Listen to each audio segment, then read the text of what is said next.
All right, good afternoon, everybody.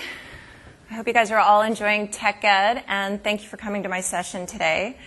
My name is Karina Black. I'm a user experience design lead on the Windows Phone design team, and I'm going to be talking about Windows Phone app design principles today. And before I get started, I want to just get a general sense of who we have in the audience here. Can I see a show of hands for those of you who have created a Windows Phone application to date? Okay, so quite a few. How many of you are interested in creating one in the near future? Another show of hands. All right, awesome. Yay. So for those of you who have raised your hands, actually everybody in the audience, how many of you are well-versed in our Metro-style design principles and our Windows Phone design language? Another show of hands. A few. All right. Awesome. All right, so I'm going to be talking about both today, the Metro-style design principles that are applicable to both Windows Phone and Windows 8, as well as the Windows Phone design language, and how to use each in creating a Windows Phone application.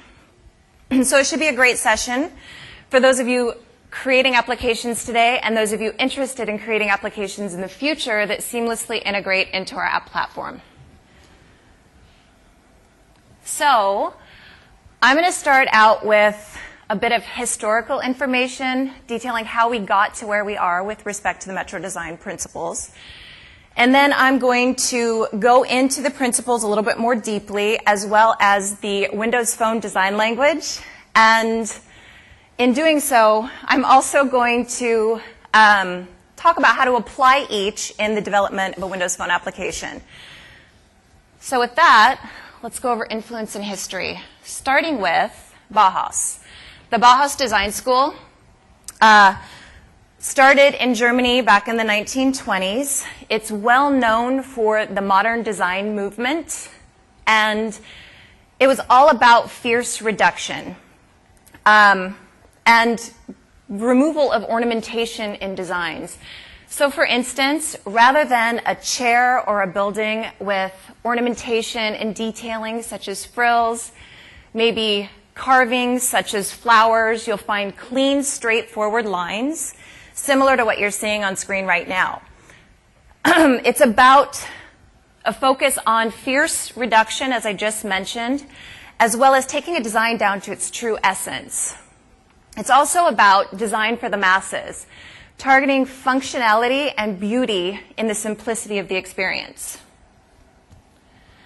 So in line with design for the masses are transportation and wayfinding graphics, very much an influence on Metro-style design.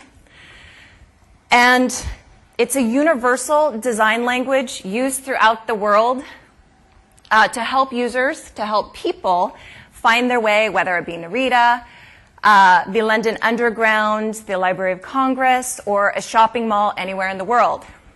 Its universal use of iconography universally communicates to a wide variety of users. Its use of clean and consistent typography, such as you're seeing in the screen here, and unique graphic elements with bold use of color is very much in line with the mantra that Bauhaus put forward years ago and Metro-style design today. Swiss-style design, otherwise known as the International Typographic Style, is also very influential to Metro. It's about beautiful graphic design and excellent typography. Often sans serif fonts are used, as you're seeing in this awesome poster by Paul Scheer. It's for the public theater. You'll often see asymmetric layouts as well, and this poster demonstrates asymmetric layouts. There's a strong use of a grid system, again, bold color, and photography over illustration. And the Swiss-style design is prevalent in today's time. You'll see it in advertising, packaging, print, and other media. Some really good examples that you'll want to check out if you haven't seen them are Crate & Barrel's packaging, as well as the identity system for American Airlines. They're both excellent examples. So Metro-style design has also been influenced by some of the great work done previously at Microsoft. And I want to talk about an example from Alphys Labs. Not only is it typographic, clean, elegant design, but this example, this video that you're going to see here in a moment, utilizes motion very well. So let me switch over to my video. There we go. Try that again. All right.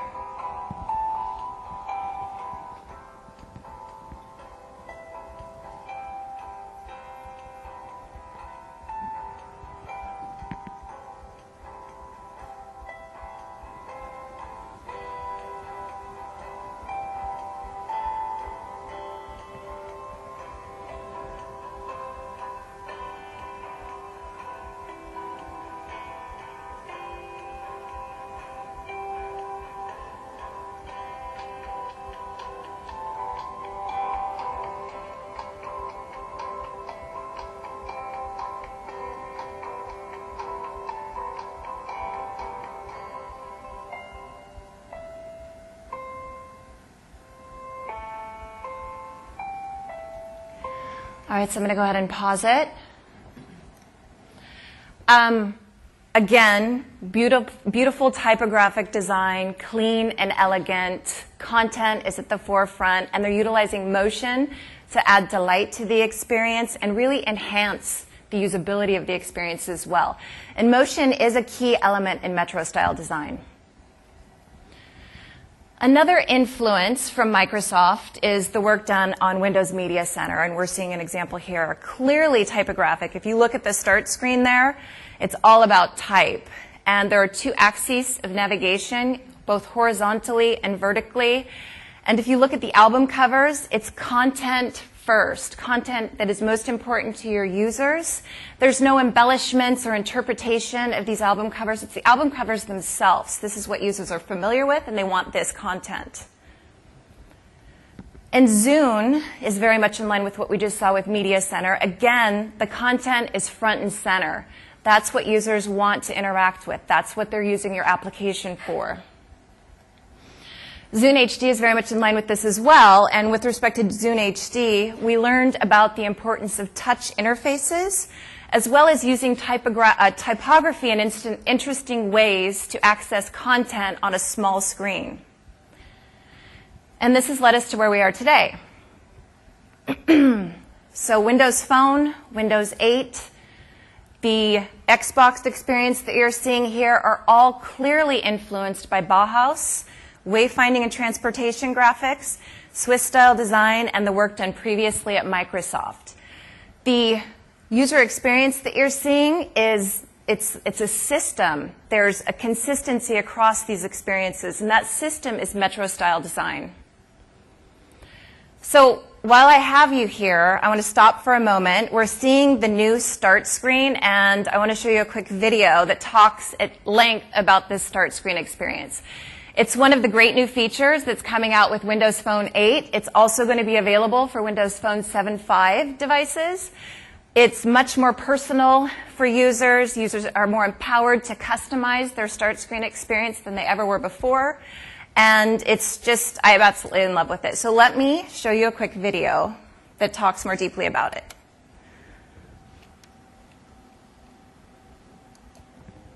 It starts with a tile that's special, that's alive. Live tiles are the heart and soul of a Windows Phone. It's a simple, elegant thing, but so powerful, and no other phone has them.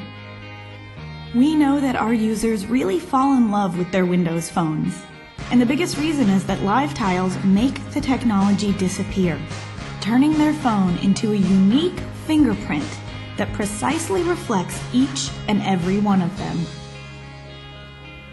Live tiles are also the face of Windows Phone. And now that very pretty face is about to become drop-dead gorgeous. And a lot more personal. Introducing the new Windows Phone Start Screen. We're putting people in total control of their tiles. Now, not only can they pin the stuff they love right on a live tile, they can also set the size of all those tiles, whether each is a person or an app. If someone's really into text and SMS, they can make the messaging tile the full size so they can see texts without opening the app. If someone's not a heavy email user, they can make that tile small and put it a little out of the way. And for all those power users with tons of apps they use every day, they can make all of those tiles really small so they reduce the amount of scrolling on the screen. No other phone can do anything like this. The result is that Windows Phone is even more personal than ever before. So now people won't just be buying a phone. It'll be Tom, the music lover, getting a Tom, the music lover phone. And Laura, the social butterfly, getting a social butterfly phone. It'll be Anna, the bookworm, getting a bookworm phone. And Dave, the sports nut, getting a sports nut phone. It's the best of what Windows Phone already is. Made even better.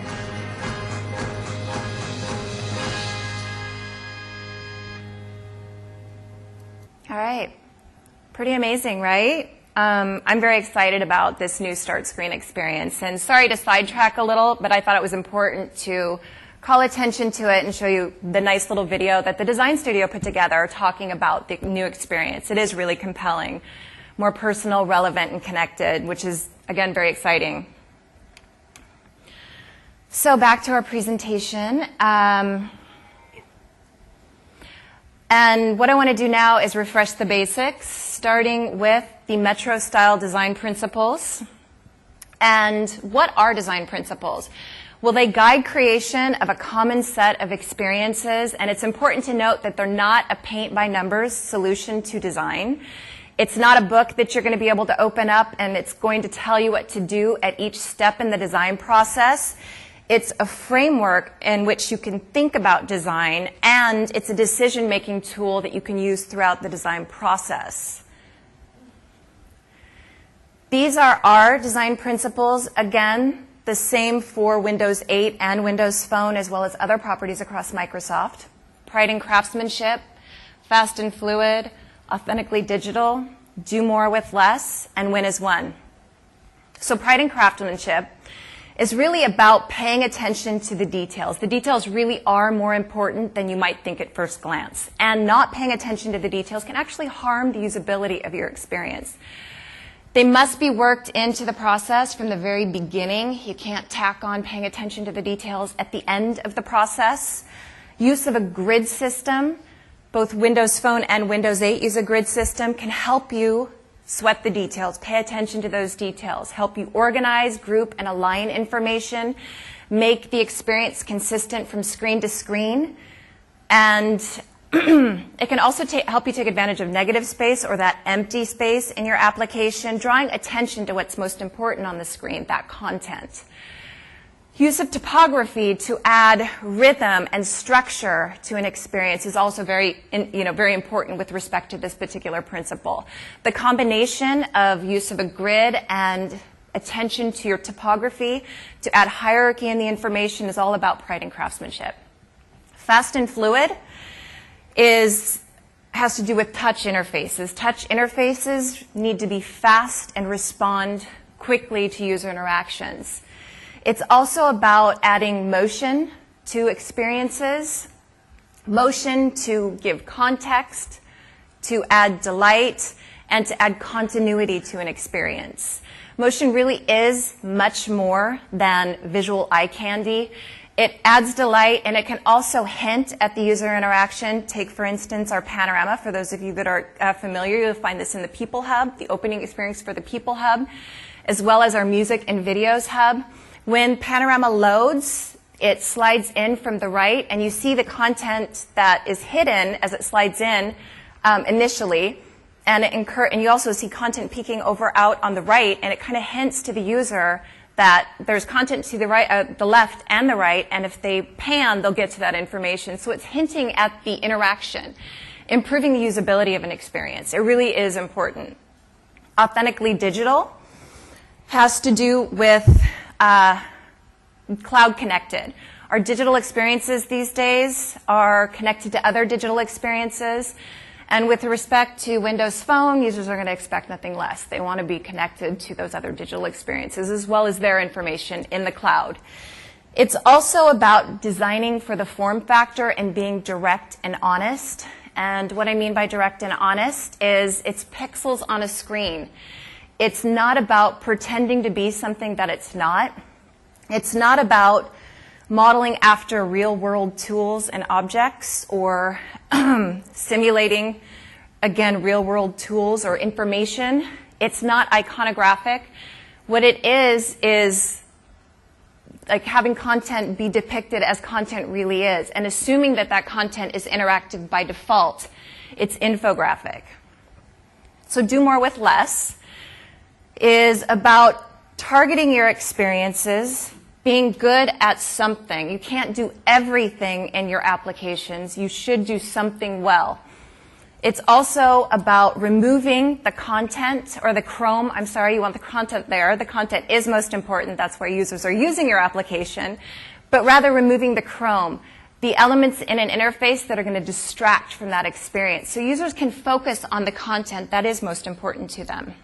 And lastly, Win as One is about leveraging the UI model. Don't reinvent the wheel. We have certain patterns in our native experiences. They're available in the platform, and you should use them. Users don't use an application to learn how that particular piece of software works. They use it, again, to get at that content that they love, that's most important to them. So the design principles are on one side of the equation. On the other is the Windows Phone design language. And a design language drives a thematic experience by concretely describing aspects of navigation, layout, motion, topography, higher level application patterns, and control patterns, just to give you a few examples. It doesn't describe all aspects necessarily, and it's not prescriptive, but it describes the key aspects to ensure that there is that thematic quality to a set of solutions. These are some of the design language elements that are available for Windows Phone applications. And let's go ahead and take a closer look at some of the key aspects, starting with navigation. So Windows Phone uses a hub-and-spoke navigation model. When users begin interacting with an application, they go to the start screen or the application list. They'll launch your application. They'll go to page 1 in that application and navigate deeper to page 2, to page 3. When they press the back button, they go back to page 2. Back again, they go back to page 1. Back again, they go back to the start screen or the application list where they launch the application. It's a consistent navigation model, and users expect your applications to work that way. I alluded to this just a second ago. Windows Phone has hardware buttons, one of which is the back button. Another is a button that will take the user to the start screen. And a third is a button that will take the user to Bing search.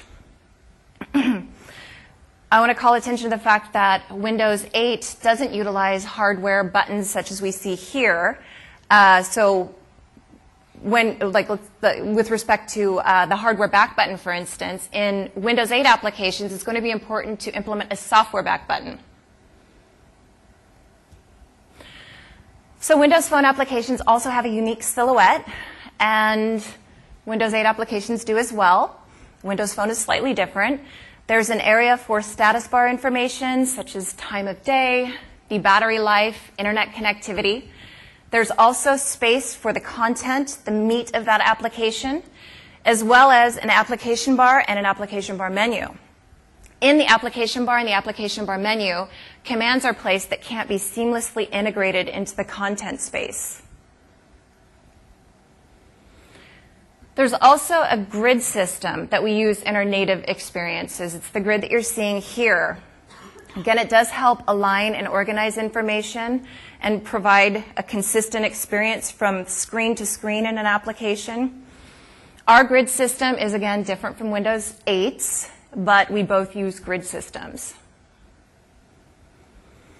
And there are some key application patterns I want to call attention to very quickly, starting with Panorama. Panorama is oftentimes seen as the opening experience in applications. It's the opening experience, and again, our Pictures hub as well as our Music and Videos hub. It's really this immersive and expansive experience, drawing the user into the content.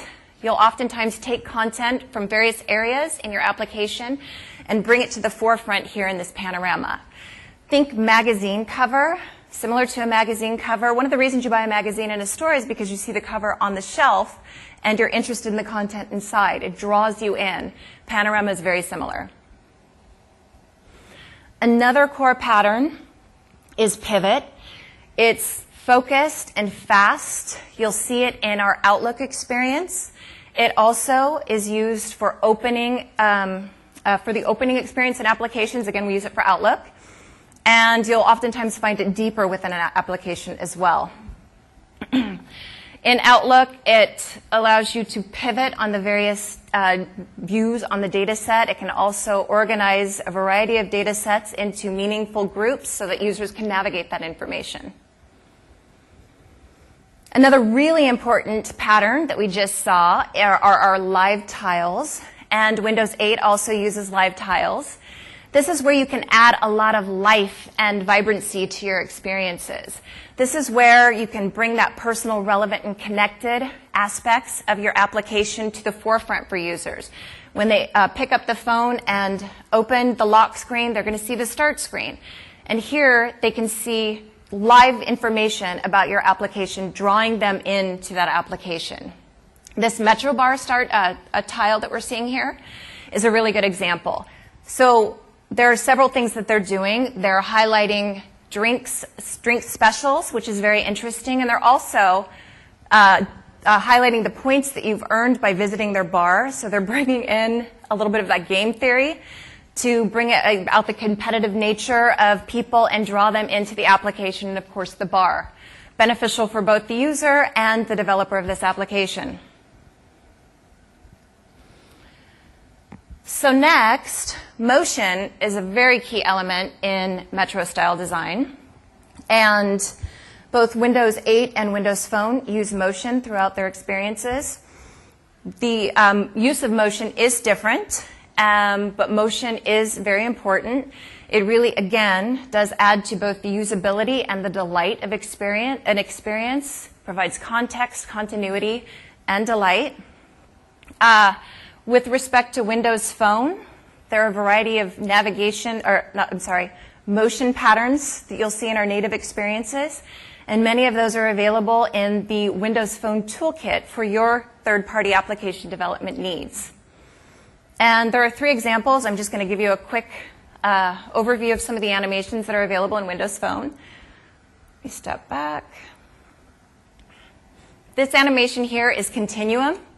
So we're seeing an email list, and when a user presses on one of the items in the email list, they're taken to the details, and the title for that item in the list is actually animated seamlessly over into the details, so you feel that continuity from page transition to page transition.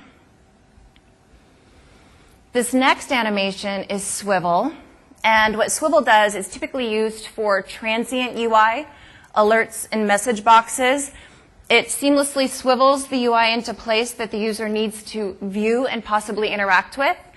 And when they dismiss that UI, it swivels out.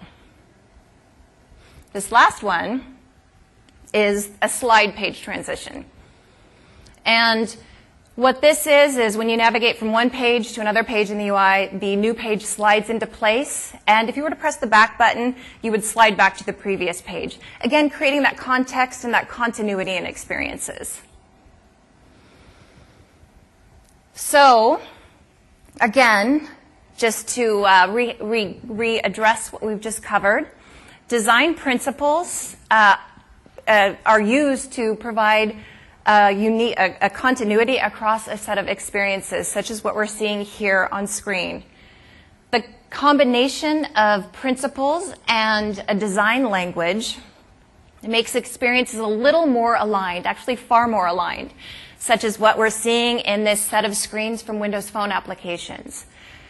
And that alignment comes through, again, use of the design language, the consistent grids and layouts, application and control patterns, as well as motion, just to give you a few examples.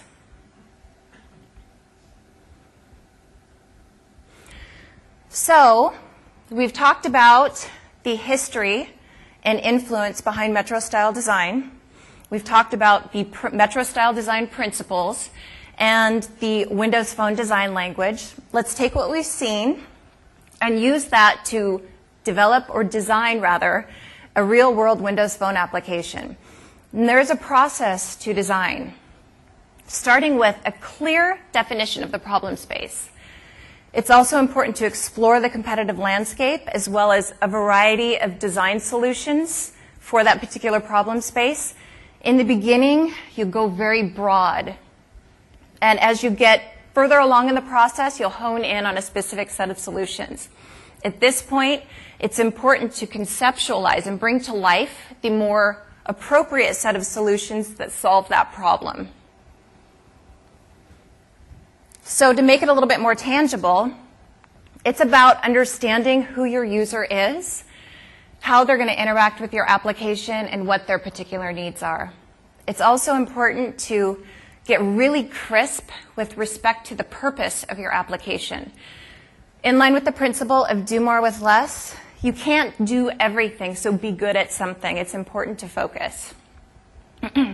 With this information, you'll define a set of business, technology, and user experience requirements for your application. And you'll, of course, need to prioritize those and pop the important ones up to the top. And this is done through analyzing the key scenarios and usage patterns that your users are going to take when interacting with your application. So in our case, we are going to have a lot of that work done for us already. We're going to translate a Windows 8 application, this Contoso Food Trucks application, to Windows Phone. And I'm going to talk about some of the key design language differences that you need to keep in mind when translating from one platform to the other or designing for both simultaneously. I want to quickly mention this particular application. There's a case study on the Windows 8 user experience guidelines site, so you want to check that out. So a little bit about this particular application. It's targeted at patrons of Contoso food trucks, and it helps them find and browse food trucks near their current location, and it's as simple as that. We're again leveraging much of the goodness, the work that was done previously by the Windows 8 designers and developers. Many of our requirements are the same. In fact, most. Some will be a little bit different. In particular, we're going to prioritize some of those requirements a little bit differently for the Windows Phone form factor. For example, the application for Windows 8 allows users to rate and review food trucks. We're going to deprioritize that functionality in our Windows 8 version, Windows Phone version, at least for the first rev of the experience. It may be something we bring in later, but for the on-the-go, fast and fluid type experiences that you typically have when interacting with a phone, as well as the small form factor, it's something that we can reasonably deprioritize. So we're going to do that. So let me talk a little bit about what we're seeing on screen here with respect to this Contoso Food Trucks application. So on the left, we're seeing featured trucks and some review information, as well as the distance that truck is, or those trucks are, from your current location. We're also seeing a grouping of trucks near me. And then if you were to pan over to the right, you would see other groupings of trucks, such as Asian food, bagels, Mexican food, a variety of different groupings of the information within the number of trucks that Contoso Food Trucks has. If the user were to click on one of these items on the screen here, it would take them to the details for the food truck, and they would be able to also see the menu that that food truck has to offer, as well as reviews and directions to, and they would see where that food truck was and be able to get directions to that particular food truck from their current location. As I mentioned, in the Windows 8 version, users are also able to rate and review food trucks and search for particular trucks. I'm just naming some of the functionality that we're going to be talking about here in a moment, as well as shared details for a truck. So say, for instance, you are intending to meet a friend or some family member at one of these trucks, you would be able to share the details for that truck so that they would be able to meet you there. All right, so some of the design language differences that we're going to need to take into consideration when designing our app. First of all, I want to call attention to the fact that Windows 8 has this concept of semantic zoom. So on this opening screen that we're seeing here, users are able to pinch and pull their fingers in to zoom, get a different view on the information, essentially zoom out, and see a listing of all the groupings and types of food trucks that are available. So Windows Phone doesn't have this concept. We do have a potential solution that I'll show you here in a moment. We'll utilize long list selector. It's a control in the Windows Phone toolkit to allow users to view all the different categories of trucks. So some of the app patterns are different, and I talked to this when I was discussing with you the Windows Phone design language. We have Panorama and Pivot. Windows 8 doesn't. We're going to use Panorama for this opening screen that we're seeing here to display our information and tease users into the content. So the next thing that's important to pay attention to is Windows 8 has this concept of charms. There are contracts in the underlying operating system that you as a developer can tie into, and with respect to Contoso food trucks, the application is using contracts for settings, for sharing, and for searching for trucks. So we need to have a solution that's custom in our Windows Phone application. And this is another view.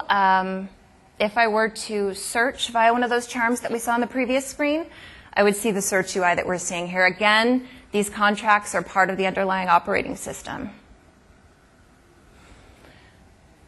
So the next thing is, I mentioned this earlier, Windows Phone has a hardware back button, and Windows 8 doesn't. Windows 8 utilizes software back buttons, and I have that highlighted at the top of the screen here.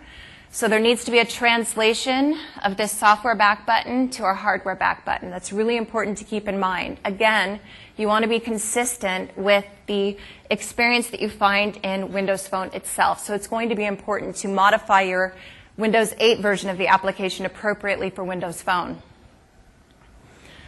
The next thing, panning, I'm calling attention here.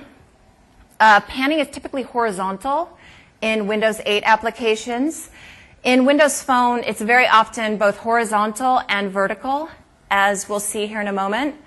You find that, again, in our Pivot and Panorama experiences, many applications, third-party native, and such. And I'm also calling attention to App Bar here, and it's not really a huge difference, but in terms of interaction on Windows 8, the App Bar is not shown by default. On Windows Phone, it is. It can be in full view or the default mode for App Bar. It can also be in minimized mode, but it's always visible in Windows 8 to bring up the App Bar where commands are placed that can't be seamlessly integrated into the application space or the content area. You gesture from the top or the bottom to bring the App Bar into view.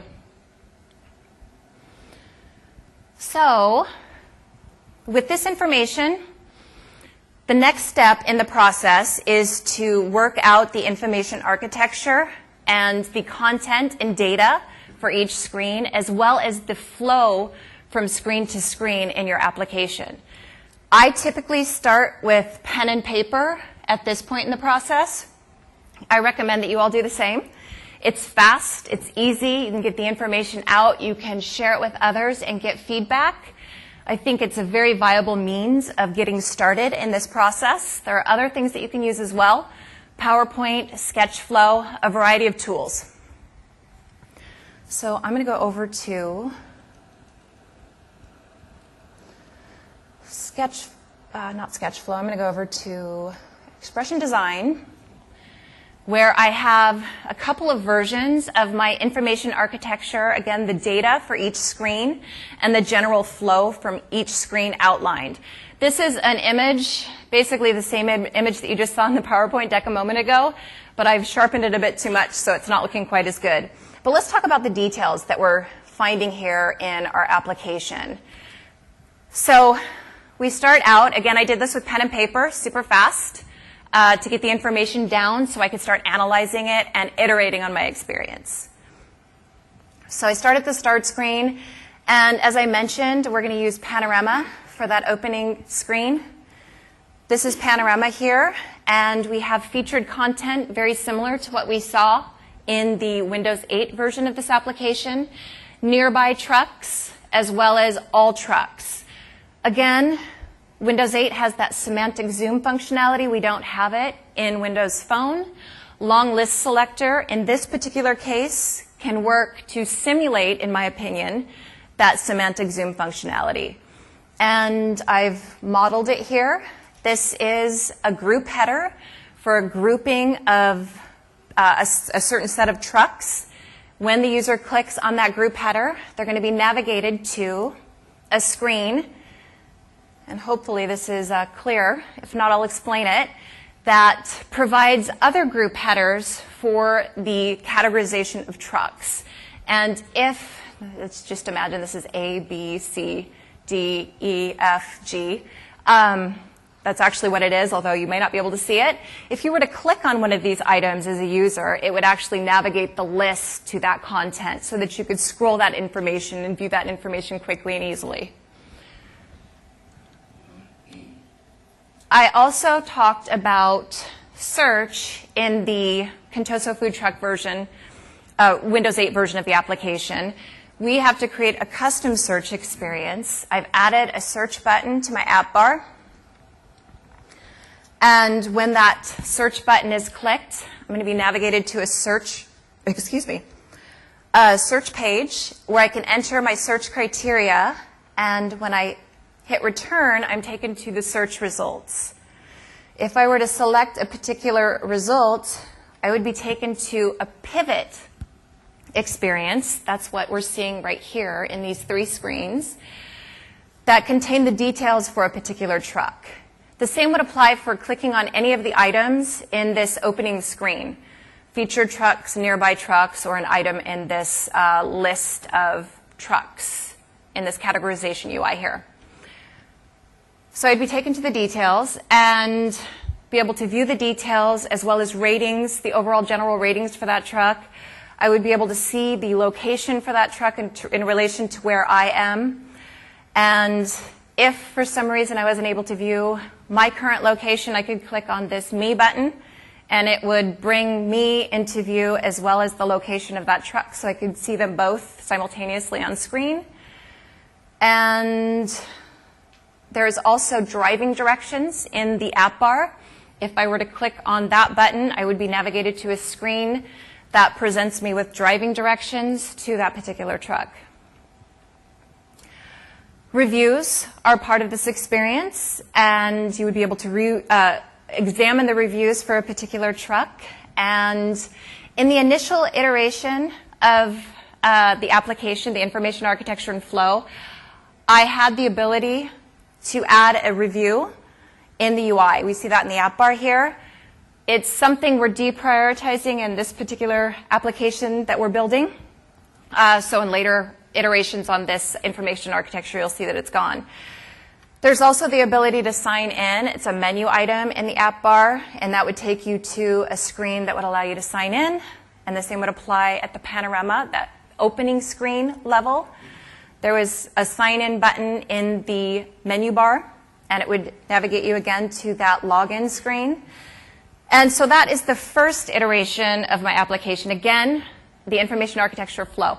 And again, I did this with pen and paper extremely fast. I'm getting that information out so that I could get stakeholder feedback and start iterating. It's definitely essential for the process. So the next iteration of my application is a little bit more full fidelity. In this case, I'm actually examining what this splash screen experience might look like. That's what we're seeing here. As well as more full fidelity visualizations on the featured content, the Near Me content, and the All Trucks list of information.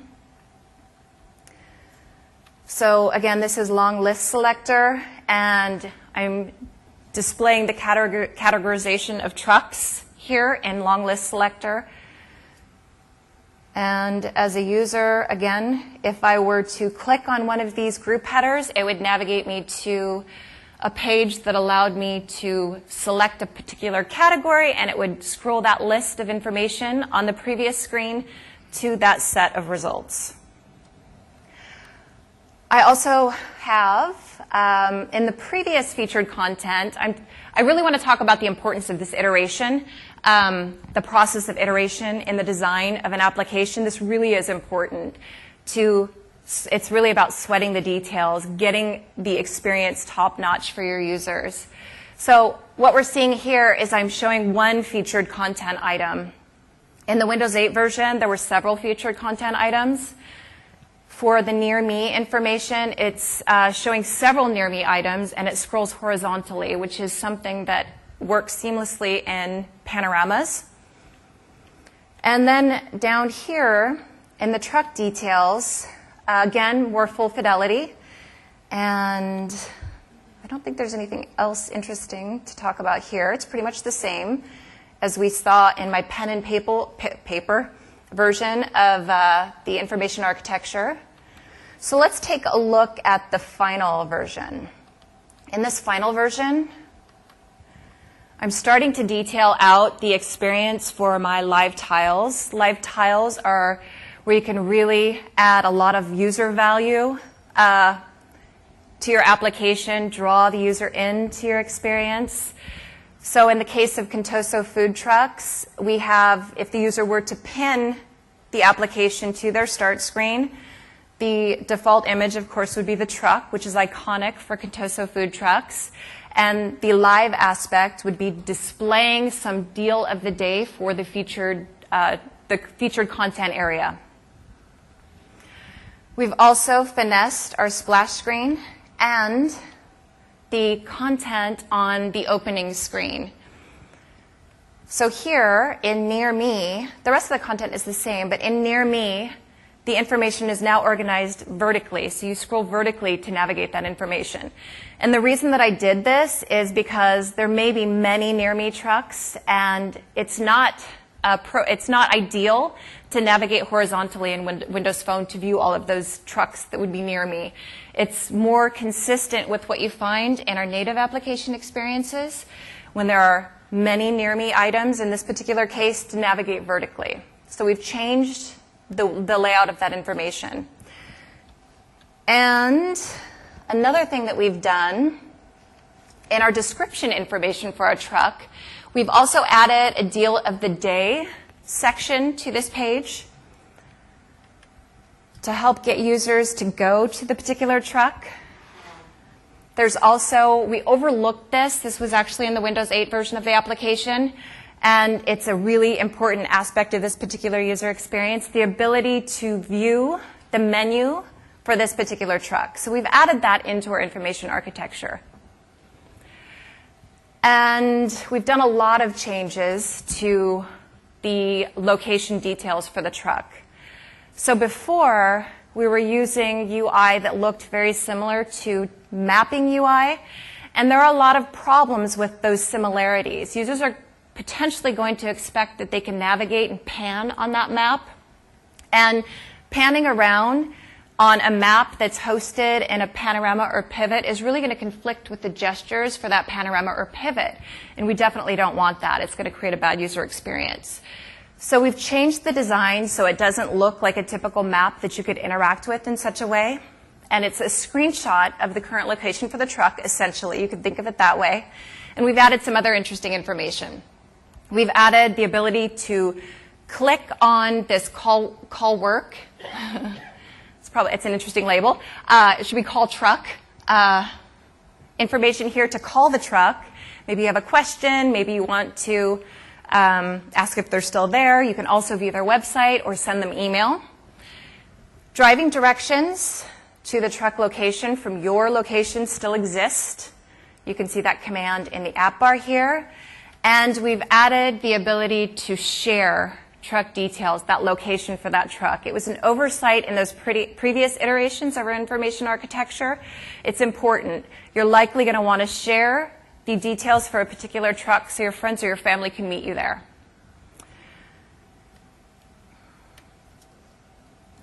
So let's see, a couple more things. Actually, I think that's the gist of it. So now we've worked out our information architecture, the detail and data for every page within our application. And, oh, actually, there's one other thing I want to call attention to. I overlooked that here. With respect to sharing, you can share via messaging, Hotmail, Outlook, and Facebook. And if you were to press on one of these items, you would be taken to the application so that you could actually share your truck details with that individual via these particular means. So again, we've worked out our information architecture, the details and data for each page, and the flow between pages.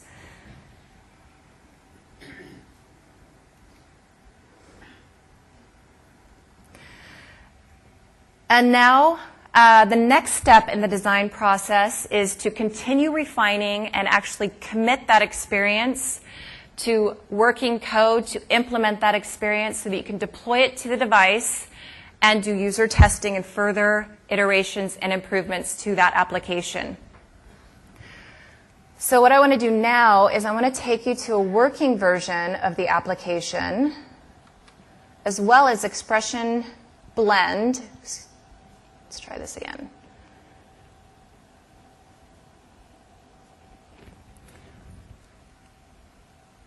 Come on, there we go. Okay, a working version of our application on our emulator, as well as I'm going to have Expression Blend open. I want to show you the current state of our application, and there are some issues that we're going to address in this current implementation. It doesn't map one-to-one with the information architecture and flow diagram that we've just reviewed. So we're going to fix some of those issues. And in the process, I'm going to call attention to some of the things that you should keep in mind when developing your application and some of the tools and really great functionality that Blend has to offer to help you design a great experience. So let's take a look at the working version of the application using the emulator. So again, actually let's start at the start screen. So we have our live tile on our start screen, and it will be live here in a moment.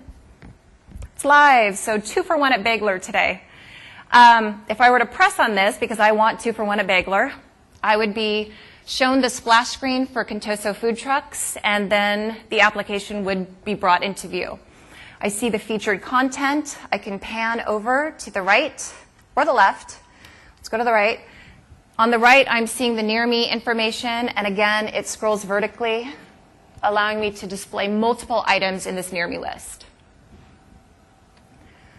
There's also this listing for all trucks, utilizing this long list control available in the Windows Phone Toolkit. And if I click on one of the item headers or the group headers, I can navigate quickly to Mexican food. Maybe I'm interested in Mexican food. Takes me to that information, and I can scroll that information and get to the particular truck that I might be interested in. If I were to press on one of the food trucks listed in that opening screen, I would be navigated to the details, the description information, the menu, the location information, and again, I could get driving directions to this particular truck. And I'm also able to share this particular truck's details with somebody that I might be meeting at this particular truck. You're also seeing nice page transitions, very similar to what you see in our native experiences. Again, these are available in the Windows Phone Toolkit. So let's go back to, and reviews are also available, part of the information architecture that we just saw a moment ago. So let's go back to the description page. If you recall, the description page in our information architecture diagram looks slightly different than what we see here. In the information architecture diagram, we had deal of the day and a deal of the day information chunk as well as our food information chunk. We're missing that from this screen. So I'm going to go into Expression Blend and I'm going to add that. And I'm going to show you some of the things that you're probably going to want to do when designing your pages, your screens, to help you take advantage of, consistency and alignment, pride and craftsmanship, attention to the details. So the first thing I'm going to do is I'm going to make my grid visible. I have it in my project, and in my Objects and Timeline tool window, I can make that grid visible. The next thing I'm going to do is open, I'm working in the Objects and Timeline pane here. Let me make it a little bit bigger. Maybe. There we go. And I'm going to get to the text block information, the text information down below the image. And I, again, want to add the deal of the day information and the our food information grouping. To do that, I'm going to duplicate this text block for barbecue truck and place it above this bottom text block, because I'm going to use that as a starting point for the label for deal of the day. I'm going to start now. What I'm going to do now is I'm going to add kind of hierarchy to the information that's displayed. The parent really is this barbecue truck or barbecue star truck, and deal of the day is subordinate to that. So I'm going to make the text a little bit smaller, and I'm going to utilize some of the system resources that are available to make this happen. So I'll select that label or that text block, and I'm going to choose from one of the system resources here. I'm going to go with phone font size medium. Actually, I'm going to make it a little bit bigger. Let's go with medium large. So now I have my label in place, and I'm going to convert it to a local value. It doesn't need to be data bound. And type in deal of the day. So next, I'm going to position this information nicely to the grid. I have this grid here, and it's going to help me design a really beautiful experience. So I'm going to set, using this layout section, the position of that deal of the day text so it aligns baseline with this row in the grid here. So I'm going to do a bit of tweaking to get it the way that I want it to look. I'm going to try a top margin of 28, and it's looking pretty good. The next thing that I'm going to do is align this textual information associated with deal of the day in a similar manner to what you see with the title barbecue star here, as well as the subordinate information for what this type of truck is and its hours of operation. So I'm going to select that bottom text block. I'm going to get rid of the top margin for this particular item. And when I did that, the text nicely aligned in a similar manner to what we see with the information above. Again, I'm using this grid to help me optimize my experience, get the alignment precise, and make the experience beautiful. So the next thing I'm going to do is I'm going to duplicate these two items, and I'm going to do that in Expression Blend, I'm just going to Control, click, and drag. And I'm going to detail out the R truck information. So I'm going to start with the title. I'm going to change it to R truck. And the alignment is actually looking really good for now. So I'll leave that as is. And I'm going to change the content for deal of the day. It would eventually be data bound. For demonstration purposes, I'm just going to type in the text for the deal of the day. So I'm going to convert it to a local value and change the information to buy one meal, get one free. Pretty good deal.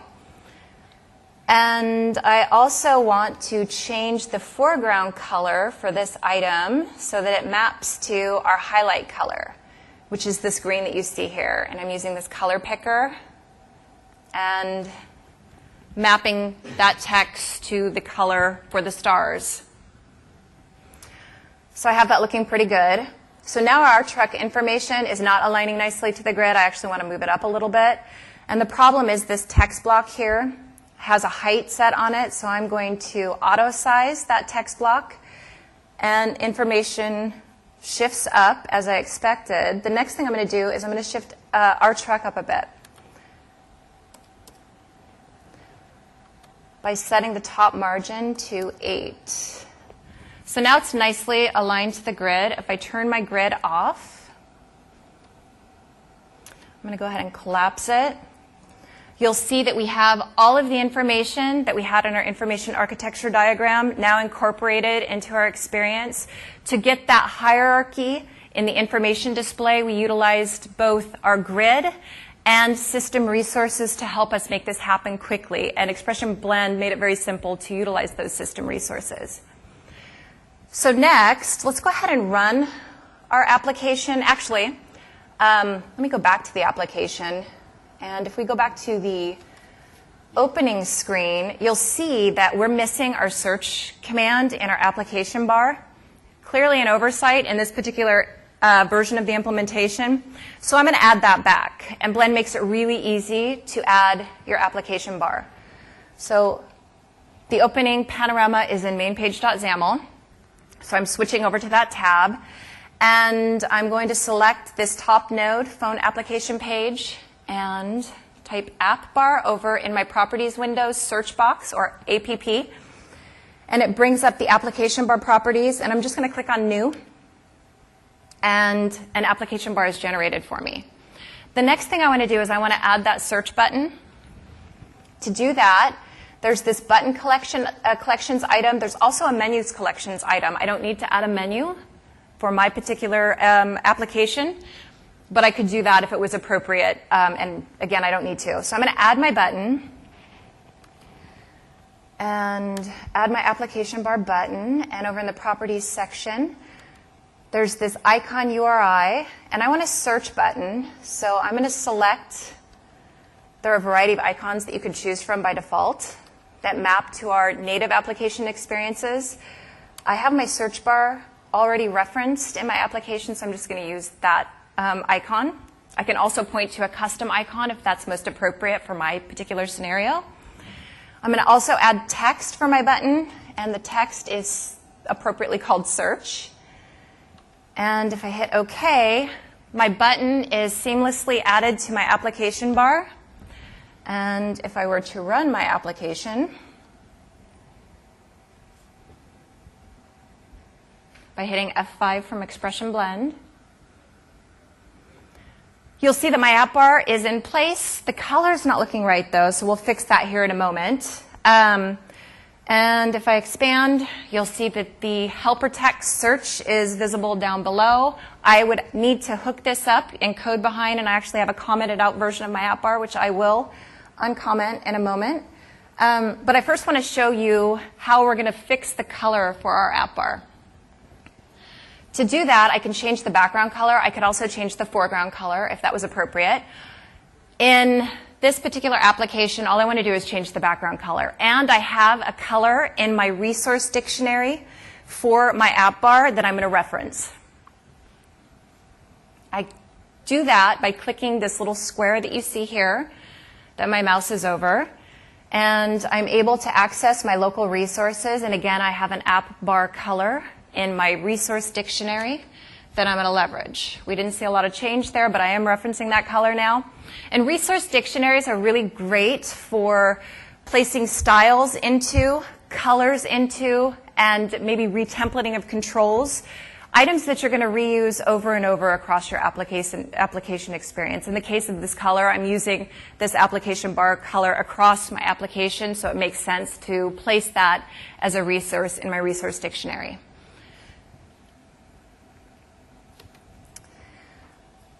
So what I want to do now is uncomment my working application bar so that we can navigate to other pages and address other problems in the app.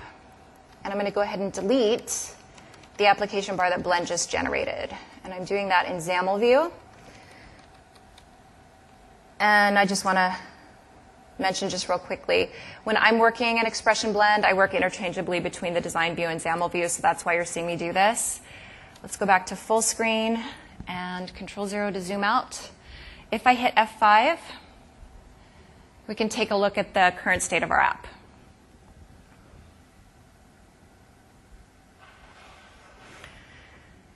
And in this case, the final version of our app bar, we're using the minimized app bar. which really allows that opening panorama to be immersive and expansive. So it is something that you'll probably want to consider when using app bars on panoramas. I can bring up that search command by clicking on the 3 dots, and then I'm navigated to search. But clearly I have a problem. I don't see anything here. I have some text field, but I don't see it. So I need to address this problem. If I go over to my search page, I see that Contoso Food Truck, that title is there, as well as the text box control is entirely visible on this screen.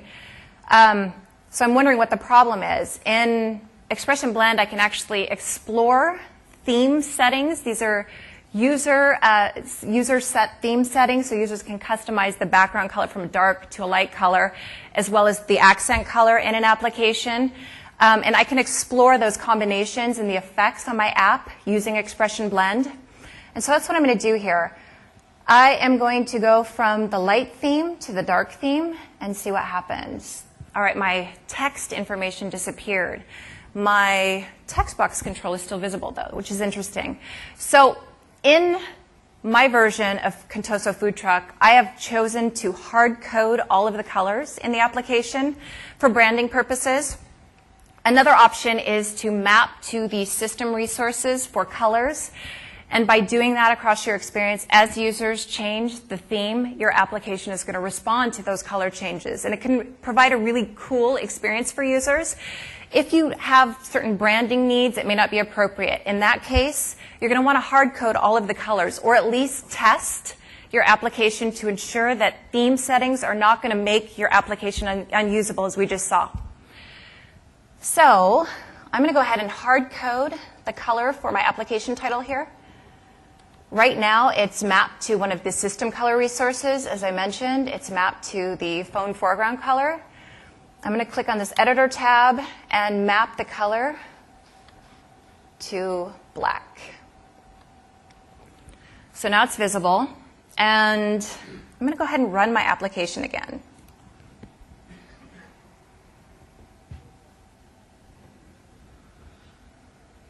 Because it was interesting that that text box was visible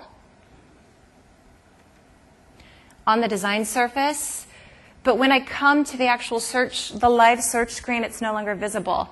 So the problem is the text box control is mapping to those theme settings by default. So I need to reference a retemplated version or a retemplated version of that text box control that doesn't respond to theme changes. And I happen to have that in my resource dictionary. Again, resource dictionaries are great for hosting styles and templates for items that you're going to need to reuse over and over in your application. So I have this text box style, and when I bring that into focus and apply it to my text block or my text box, I hit F5 and my problem is no longer visible. I'm able to see my text box and interact with it appropriately as a user, which is what we want. Go to my search page. Let's say that I enter some search criteria. And this app clearly isn't doing a real search, but it navigates me to my search results. And I can click back, or I could click on one of those search results. All right, so the last thing, real quickly, that I want to show you is motion clearly is an essential element in Metro style design, both for Windows Phone and Windows 8. And Windows Phone Toolkit has a series of animations and transitions and effects that you can leverage. And I'm going to quickly do that. If we go back to our application, you'll see that when I enter search criteria and hit enter, I don't see a seamless page transition. Well, I want a page transition. I have it everywhere else in my application, so I want to incorporate it here in this part of my application as well. Again, I have styles, page styles, that utilize those page transitions or reference those page transitions, and I'm going to access those. They're in my resource dictionary real quickly here. To do that, I go to this phone application page item at the top of my Objects and Timeline tool window. I'm going to right-click and edit template, apply resource, and I'm going to select my turnstile page style. That's the name that I chose for it. It's not the name that anybody else chose. Now if I hit F5, I have a really nice experience.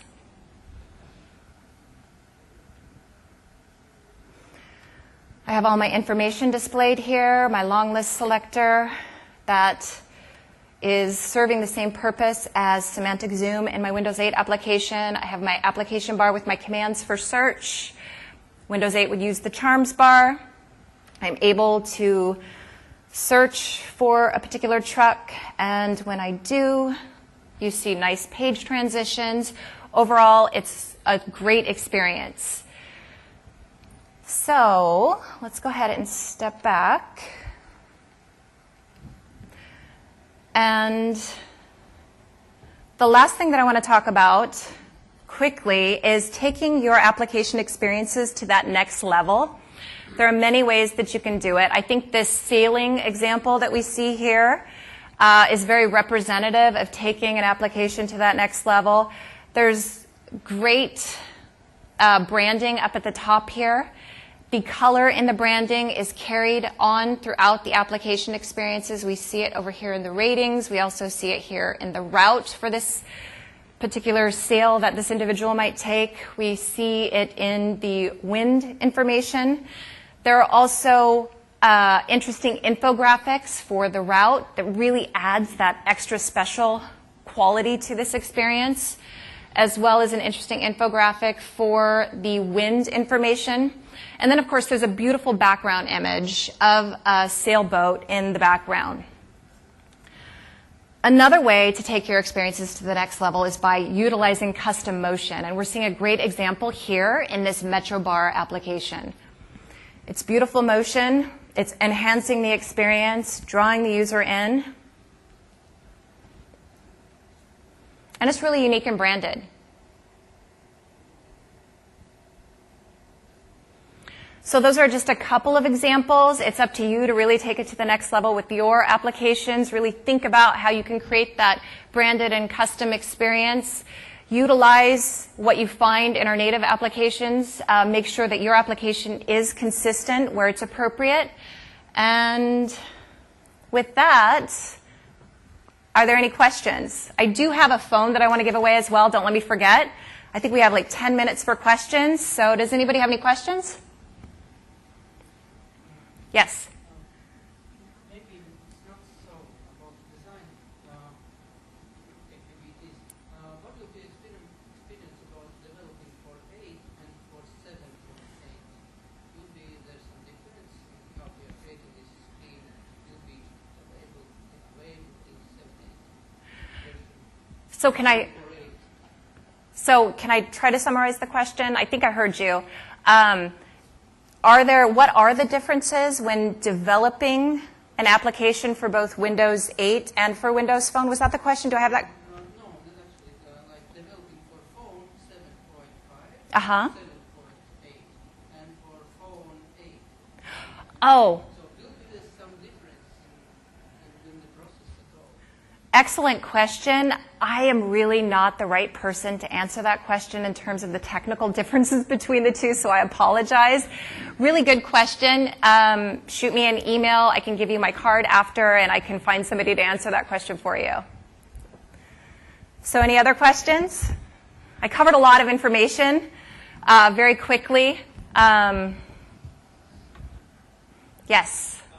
I think everyone would benefit if you explained in a little more detail what the difference is between pivot and panorama, because it's not immediately obvious. Absolutely. Absolutely.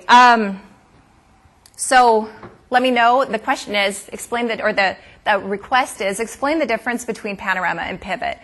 Excellent request, and we hear that very often.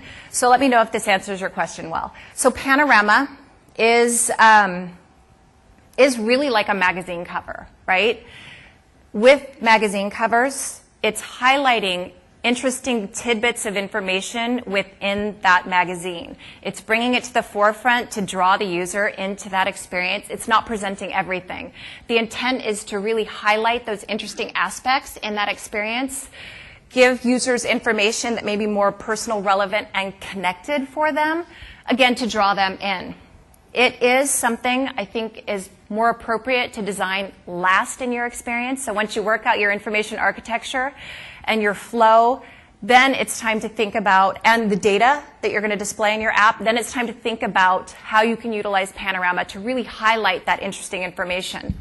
Pivot, on the other hand, really is fast and focused, and it's appropriate, I would say, at any level in your experience where you have a data set that you need to organize into meaningful chunks, like we saw in Outlook, to allow users to navigate that information, quickly and easily. In the case of Outlook, it's organizing the information from all emails to unread emails to emails that you want to pay attention to. I'm not saying the labels correctly, but I think you get the idea. It can also be used to bring in a variety, maybe you have a variety of different types of data sets that you're bringing into your application experience. The pivot pages could be used to highlight each different type of data set. So I'm trying to think of an example.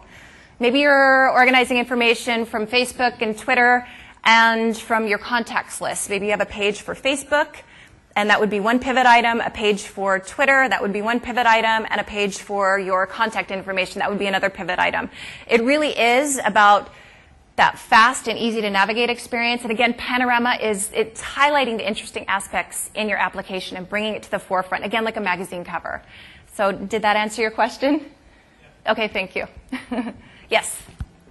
Was it possible for the pivot application to have it all background? Isn't that only for Panorama? You can. So the question was, is it possible? Is it possible for pivot application to have this all background? Because for Panorama application, you have it in all experience. Right. Like one. For pivot, you're just quickly switching only tabs. Right. So the question was, can you have a background image in Pivot? Right? Yes. And you mentioned that in Panorama, they typically do have background images, and you see that parallax effect as you're navigating from right to left. It's a really cool experience. You can incorporate background images and other images, of course, into Pivot as well. There's absolutely no problem with that. And I think Skype, if you take a look at the Skype application, they've done a really good job. They're using Pivot for their opening screen, and they have a beautiful background image. And it's also really interesting if you change the orientation on that opening screen, you'll see that they do it really, they change that background image in a very interesting way. So I think that's kind of cool to check out. So yes, you can. Yeah. Hi, I don't know if this is the right place to answer that question, but how do we apply pivot with the same look and feel that we have in Windows Phone to the Windows 8 tablet? So the question is, how do we make Pivot map and look visually to what you see in, for instance, the Contoso food truck's opening screen? You can't. Not easily. I know you can't. It is a control, and it is specified to look and interact like you see in typical Windows Phone applications. It may be possible to retemplate it or do something else, maybe create a custom experience, but I really don't have details about that. There's no guideline. I think the guideline would be not to do that. We have Pivot behaves. On Windows Phone, it would be not to do that. Clearly, it's a different issue with respect to Windows 8, and it's not called Pivot. It is a different experience. On Windows Phone, I would highly recommend that you don't do that. For consistency's sake, again, Win is one, that principle. Users are going to learn how to interact with Pivot on Windows Phone, and they're going to expect it to behave consistently. So you're going to want to be consistent. So don't do it. You possibly could, but don't. All right. Yes. When going through the process of actually getting certified for the designs that you put forward, what are the top things that you're seeing as problems in designs, and which of the guidelines are most important for actually designing? Oh, that's a really good question. So the question was, with respect to certification, what are the major user experience issues that we're seeing? I'm not extremely up to date on that. I know in the past, we saw, and I mentioned this when I was walking through the variations of the information architecture for our Windows Phone version of the Contoso Trucks app, we would see this gesture competition with respect to controls in pivots and panoramas. I talked about the potential for gesture competition by using a mapping control in pivots or panorama. Again, maps, you can navigate in all directions, and it's going to conflict with the pivot and panorama navigation. The same would apply to slider controls. You're not going to want slider controls in pivot or panorama, or toggle buttons for that same reason. It's really going to conflict with the gestures in those core controls or those core app patterns. Let me think of other examples. Theming problems. Your experience needs to be usable, right? As users change the theme, we've seen controls disappear, like we saw in my example here. Labels disappear, and the application effectively becoming unusable. You have me on the spot. I'm trying to think of other examples. Oh, too small of controls. I don't think we've seen that very often. It's really like a great point, though. If you were to create some sort of custom control and you made it too small for gestures and like the finger size, which my finger's kind of fat, you could run into problems. If you are using our default, the controls that come with our SDK and our toolkit, you won't typically run into problems like that unless you were to maybe use ViewBox to shrink that control down, which we would not recommend that you don't do. So really good point. So I've answered a little bit of your questions. I don't have all the details, though, so I apologize. So we have 9 seconds left. I have a Windows Lumia 900 phone here, super awesome phone. And I am going to ask somebody to describe what authentically digital means. So the first person to raise their hand that can describe what authentically digital means will win this Lumia 900 phone. Okay. When you store all your information in the cloud, contact information, and the pictures, well, it's connected experience. Absolutely. That's definitely a key part of it. One more part.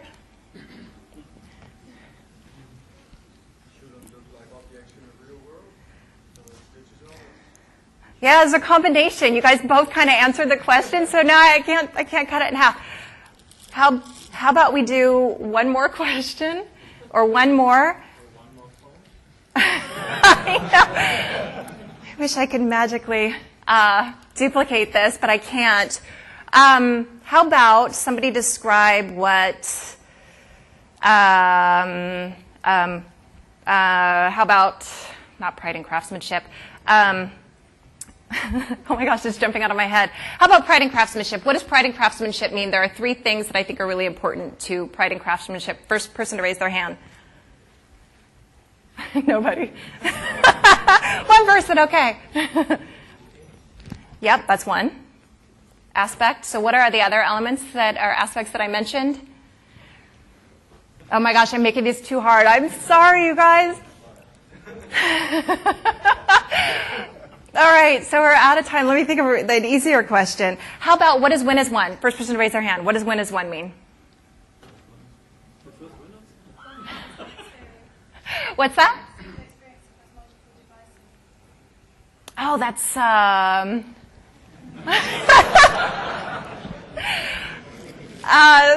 okay. Let's think here. Who is vice president for Windows Phone? First person to raise their hand. Say that again? No. Nope. I mean, he is vice president, actually, so I guess you're right. Here you go. Thank you.